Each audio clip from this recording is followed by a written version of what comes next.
ډېر محترم مسلمانانو، نن ډېره زیاته اسانه بهترینه وظیفه د هر رنګه حاجت دپاره، د هر رنګه مشکلات دپاره صرف 70 مرتبه او یا مرتبه تاسو دا وظیفه وکئ. 70 مرتبه دا وظیفه وکئ. ډېره انتهایی اسانه وظیفه ده. تمام حاجت به دې الله تعالی د دې وظیفې په برکت سره پوره کړي.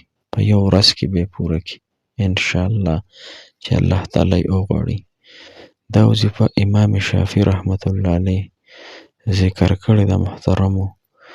نو سله اوږدې وظیفې کوئ. راځئ دا اسانه لنډه وظیفه د خپلو حاجاتو د خپلو مشکلاتو دپاره وکړو. الله تعالی به زما او ستاسو حاجات مشکلات انشاءالله دې وظیفې سره اسان کړي. دې وظیفې سره به زما او ستاسو زندګي بدله شي. دې وظیفې سره به الله تعالی زما او ستاسو مشکلات اسان کړي. او دا د ګارنټۍ والا وظیفه ده چې دې سره به دې الله تعالی مشکلات اسانوي. ځکه دا وظیفه الله تعالی ته ډېره خوښه ده. د الله تعالی فرشتو ته هم ډېره خوښه ده. الله هم دا وظیفه کوي په خپله، فرشتې هم دا وظیفه په خپله کوي. نو چې الله تعالی دا وظیفه یعنی کوي او فرشتې هم کوي او الله مسلمانانو ته هم خطاب فرمایي چې دا وظیفه تاسو هم کوئ. نو چې الله تعالی د سیړه په خپله هم کیږي، فرشتې هم کوي، ما تا ته هم د دې حکم دی په قرآن کې. نو بیا دا لنډه اسانه بهترینه طاقتوره وظیفه کوو انشاءالله.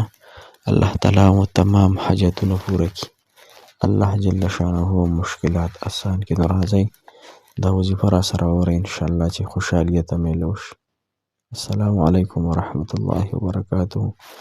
ډېر معزز و محترم او قابل قدر مسلمانانو رونو خویندو، هغه مسافر کوم چې بهر وطنونو کې دی، الله تعالی د ټولو مسافرو حامی او ناصر مددګار شي. الله تعالی مو د زړه مرادونه، د زړه جایز حاجات خواهشات پوره کړه. په الله ډېر خواږه او درانه شئ.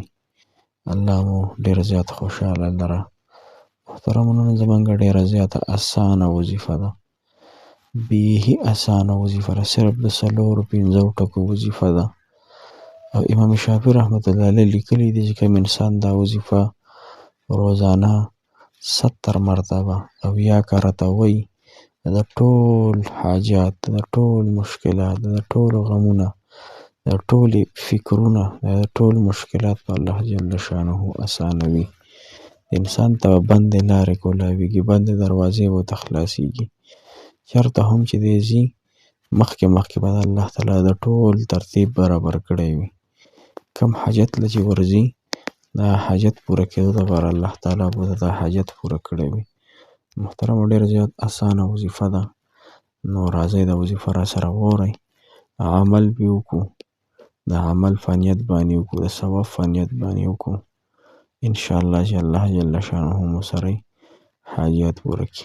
ګوره الله تعالی په خپل قرآن کې فرمایي چې زه او زما فرشتې په رسول الله مبارک باندې درود شریف لیږو. ای مؤمنانو مسلمانانو، تاسو هم درود لیږئ. نو اسان درود شریف دی، بالکل په دې سکرین تاسو ته ښکاري. صلی الله علی سیدنا محمد، صلی الله علی سیدنا محمد. یو ورځ له وټاکه، یو ټیم له وټاکه، سهار مونږ نه پس وي، ماسپښین وي، مازدیګر وي، کم ټیم وي هغه ټیم کې دا وظیفه تاسو اویا مرتبه کوئ. اویا 70 کرت دا وظیفه ډېره په توجه، اخلاص سره، په مینې سره، په عاجزۍ سره کوئ انشاءالله. الله جل شانه مو دې وظیفې سره تمام حاجات انشاءالله ډېر زر پوره کړي. سکرین باندې تاسو ته وظیفه ښکاري، صلی الله علی سیدنا محمد. محترمو، ډېره زیاته بهترینه وظیفه ده د حاجاتو لپاره. لهذا کوم مسلمانان چې حاجتمند دي، نه پوره کېږي، په مشکلاتو کې ګیر دي، نه پوره کېږي، هغوی ته درخواست دی چې دا وظیفه، دا درود شریف شروع کړي په دې طریقه باندې انشاءالله چې الله جل شانه ورسره ستاسو تمام حاجات پوره کړي. او یا پیرې ښه چې څه ټایم تاسو ویلی شئ، نو څه باک پکې نشته دی. صحیح شو. روزانه یې وایي انشاءالله، روزانه اعتبار سره دا وظیفه کوئ. الله تعالی به سره ستاسو حاجت پوره کړي. موږ ته هم ډېر دعاګانې کوئ. موږ به تاسو ته کوو الله مو په ایمان خوشحاله کړه، الله مو ډېر ونازوه، الله تعالی مو تمام حاجتونه پوره کړه.